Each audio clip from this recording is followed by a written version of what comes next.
Great to be back with you on NBL Now. It is Tuesday's edition. I'm Jack Heverin. This is normally Joel Peterson's chair on a Tuesday, but I'm just jumping in to try and help the great man out.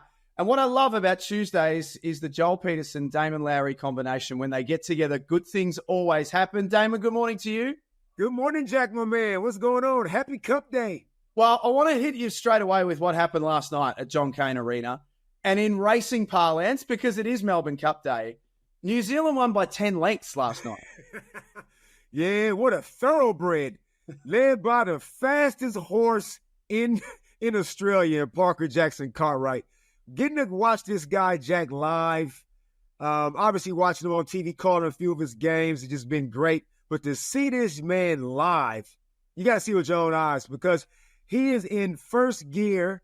His fifth gear looks like everybody else's first gear. It's just that he's effortlessly fast. Well, to stay with racing, he's a thoroughbred, but he's a Shetland. Basically, he's a pony. He's tiny. But is he now? I mean, we've sort of been flirting around the MVP conversation for the last week or so. If the voting stopped today, is he the MVP of the league?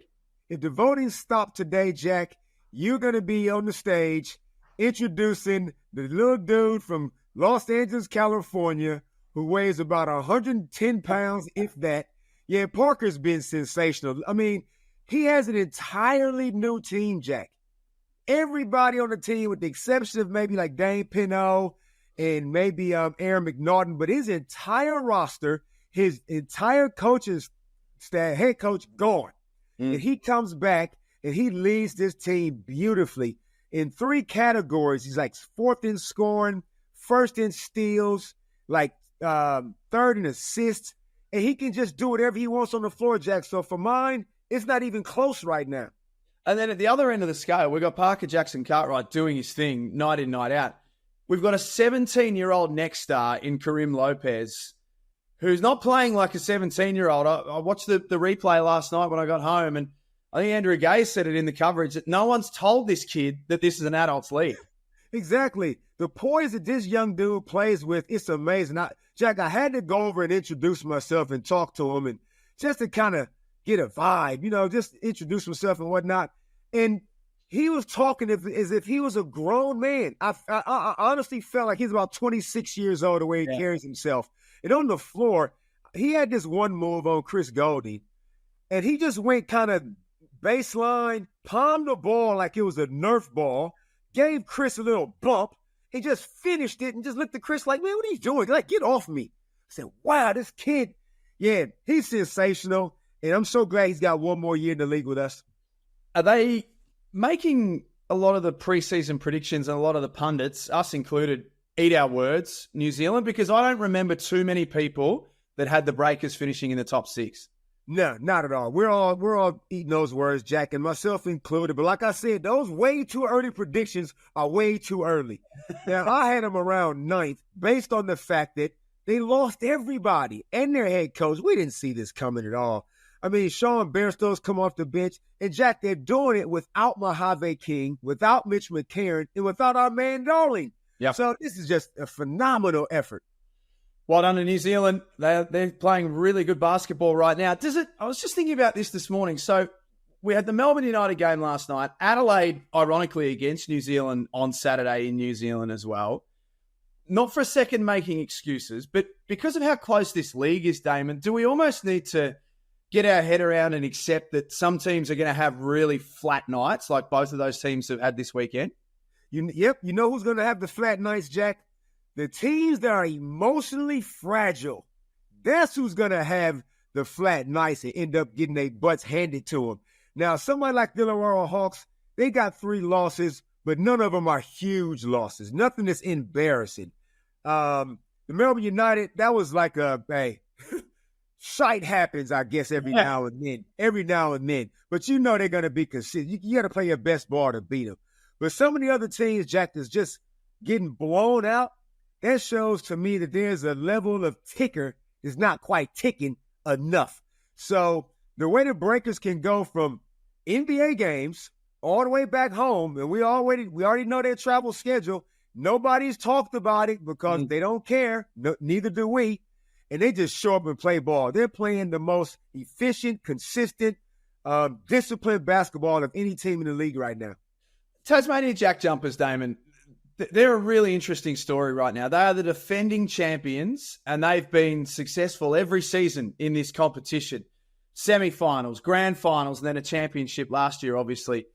Right now, they look a mile away from any of that. Playoffs don't even look like a consideration for them at the moment, with still a long way to go. Scott Roth said that he's not giving up on this team. What do you see with the JackJumpers? First of all, I'm seeing that Jack McVay should get now at least 2 MVP votes because the impact that he has on this team, I didn't know it was going to be this great. The imports are down. Milton Doyle and Jordan Crawford, they're just not playing to the same level. Craig Soar, for all his effort in trying, he's just not that scorer that they need right now. Will Magnay, I don't know if he's ever going to play back-to-back 30-minute games, let alone maybe one of them. Look, the team is in total disarray, cannot score enough points to be competitive. They can defend for a little while, but over time, the league is too talented. They're not going to be able to hold teams under 80 points and get wins. They're just not. So, look, yes, the season isn't over, but, Jack, I can't see it happening for the Tasmania JackJumpers. And I like what Derek Rucker said on the moments that mattered. You get a pass one year after a grand final. Obviously, your team is in disarray. We'll let this one slide a little bit. They're going to still fight it out. I like the pride they have. Their culture is still rock solid. But you need some serious talent to win in this league, and right now they just don't have enough of it. Tyrell Harrison at the Brisbane Bullets. I want to flag this because we did the Bullets game together on Saturday night, and there was a couple of times that I think I can say this. You were kind of shaking your head a little bit with some things that you saw. He's averaging 12 and 10. He had 20 boards on the weekend against Cairns. But should he be a better player than what he is? At 100%. Now, this is kind of multi-layered, Jack. And yes, I was very frustrated because as a point guard, former point guard, I would feed the big guy like this, especially when I saw he had a mismatch. You couldn't even see a Cole DeGack behind Tyrell Harrison. The mismatch was so great. And all you got to do is just give him the ball. But there's players on that team that look like, and I don't want to call them selfish, but making selfish decisions. Why would you not feed this man? Give me one good reason why you wouldn't give him the ball. So then Tyrell, because his fitness is not up to scratch, Tyrell, I might need you to come hang out with me in the offseason, man. Let's get some K's in those legs because over time, Tyrell's going to tire. Now, they're also giving him the ball way too far off the block. So I'm going to look at Justin Schuler. I'm looking at that entire coaching staff. How come I can't see the biggest man in the league, just about, in the Mitsubishi Motors logo with his hands up? What are you going to do to stop him? Jack, that should have been a 30-point, 28-rebound game. Easy. And they let it slide. Luckily, they got the win. But definitely, they're not getting the best out of Tyrell. And you're saying this because of how good you think he could be? Without a doubt. We saw him in the Blitz. We saw him last season and the year before, even when he had a 3-man rotation, when Gorjak Gak was there, when Aaron Baines was there. Tyrell is still a young dude. He's nimble, but he has something that the rest of the league don't have. He's a behemoth, a long-arm big yeti, and they got to feed this man. So something you and I know nothing about. Coach of the Year, you sent me a message this morning and said, hey, ask me about Coach of the Year. So here we are. Is it too early to dial up these conversations? It's not way too early. It wasn't way too early for those predictions we all botched when it came down to the breakers.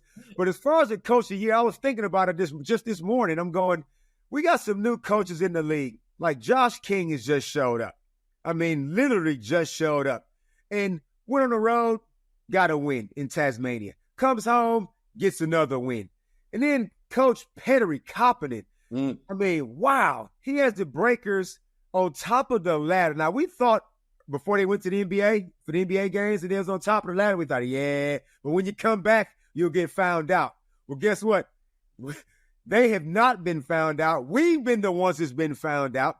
And I like everything he's doing, Jack. I mean, you can see it, that Euro flavor he brings to the league is great.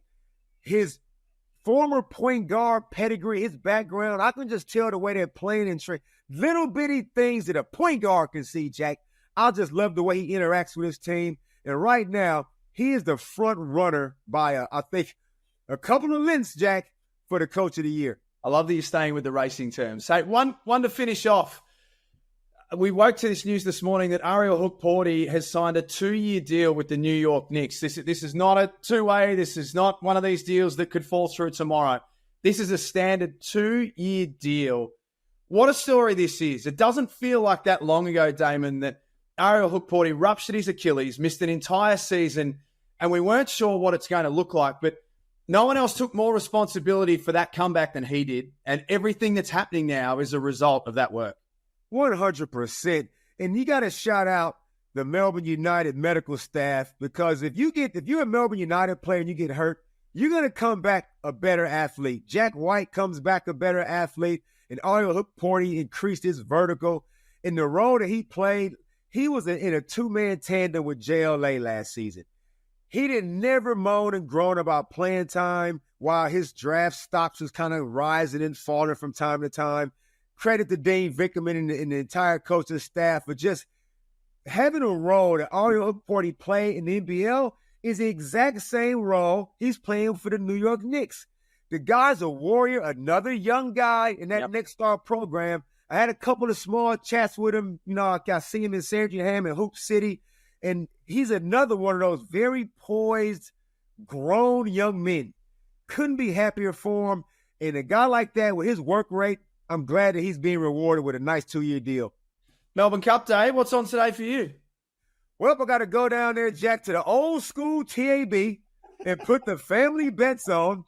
And I wake up to some news that a couple of horses have been scratched. But, I got to go down there and see if we can make some money for the Lowery family. There's one in the Melbourne Cup that's named after you, One Smooth Operator. I think it might be worth having a little bit of a look at today. Speaking of what's worth having a look at, download the NBL app now. You could win you could win a $1,000 gift card just by downloading the app. It is as simple as that. Damon, enjoy the rest of your day and great to chat to you this morning. Good on you, man.